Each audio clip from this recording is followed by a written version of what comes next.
Class 5-এর আমার গণিতের 214 ও 215 পৃষ্ঠায় এখানে ত্রিভুজ সম্পর্কে বেশ কিছু তথ্য আমাদেরকে দেওয়া হয়েছে। আমরা এই দুটি পৃষ্ঠায় ত্রিভুজ সম্পর্কে অনেক কিছু জানতে পারবো। তো চলো প্রথমেই দেখি এখানে একটি ত্রিভুজ আছে। ত্রিভুজ সম্পর্কে প্রথমে বলা হয়েছে ত্রিভুজ কাকে বলে। তো দেখো, তিনটি সরল রেখাংশ দ্বারা সীমাবদ্ধ সমতলিক চিত্র হলো ত্রিভুজ। ত্রিভুজ অর্থাৎ তিনটে বাহু অবশ্যই থাকতে হবে এবং সেটিকে আবদ্ধ হতে হবে। কোনো জায়গা যদি ফাঁকা থেকে যায় তাহলে তাকে কিন্তু ত্রিভুজ বলা যাবে না। তো তিনটি সরল রেখাংশ দিয়ে যে আবদ্ধ সমতলিক চিত্র তাকে আমরা ত্রিভুজ বলছি। এবারে কতকগুলো ত্রিভুজের এখানে নাম আছে, অর্থাৎ বাহুভেদে ত্রিভুজ কত প্রকার সেগুলি আমরা দেখব।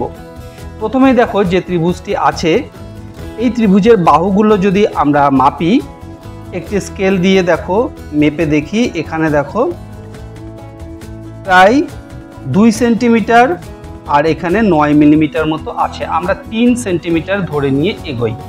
তো দেখো একটি বাহু অর্থাৎ এসি বাহু হলো 3 সেন্টিমিটার। এবার বিসি বাহু যদি আমরা মাপি তাহলেও দেখো এখানে প্রায় 3 সেন্টিমিটার একই রকম আছে। আবার এবি বাহু যদি আমরা মাপি তাহলেও দেখো এখানে 3 সেন্টিমিটার আছে। অর্থাৎ এখানে তিনটি বাহুর দৈর্ঘ্যই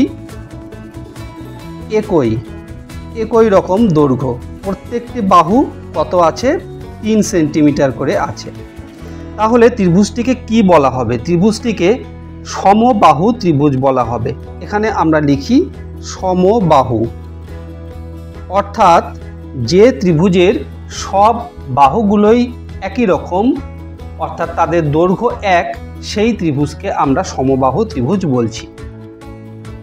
তারপর 215 পৃষ্ঠায় একদম উপরে দেখো এখানে আরেকটি ত্রিভুজ আছে।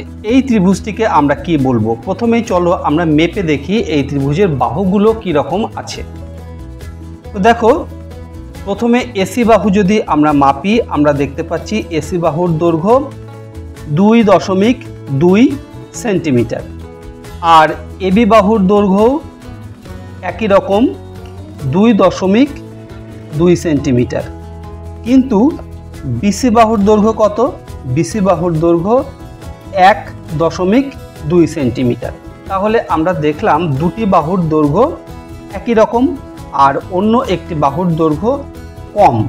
তাহলে দেখো এবি এবং এসি এই দুটি বাহুর দৈর্ঘ্য কত করে আছে?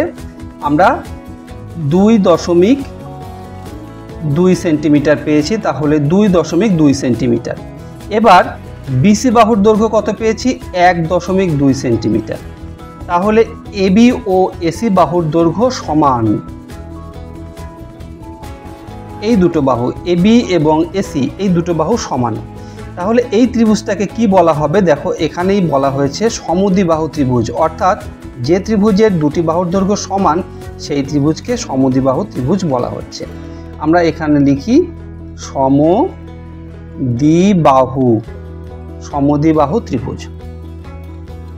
এরপর আরেকটি ত্রিভুজের ছবি আছে। এই ত্রিভুজটির নাম কি দিয়েছে? দেখো PQR। এই PQR এর PQ এর দৈর্ঘ্য কত? PQ হলো এটি, এর দৈর্ঘ্য দেখো 2 সেন্টিমিটার আছে, আমরা লিখলাম 2 সেন্টিমিটার।